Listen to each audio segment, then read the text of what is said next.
रेहान, उठ जाओ रेहान। मलाइका, तुम इस टाइम पर यहाँ क्या कर रही हो? तुम्हारे लिए खबर है। कैसी खबर है? मीरान भाई बाहर गेट पर तुम्हारा इंतजार कर रहे हैं। अगर तुम नहीं गई तो वो आकर तुम्हें ले जाएंगे। क्या? उन्होंने कहा है। ये लो, तुम खुद देख लो।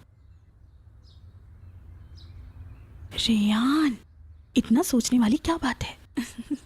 चलो अब तुम उठ जाओ। वो सुबह सुबह तुमसे मिलने के लिए आए हैं और बाहर गेट पर खड़े हैं। सबकी नजरें इस वक्त मुझ पर है। किसी ने देख लिया तो बहुत बुरा होगा।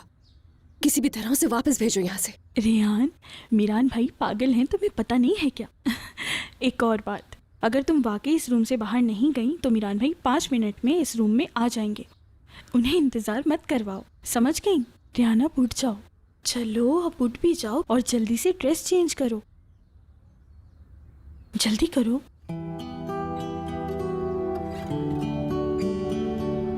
क्या कर रही हो तुम ये? मैं तुम्हारी मदद कर रही हूँ, कहीं तुम किसी मुसीबत में ना फंस जाओ।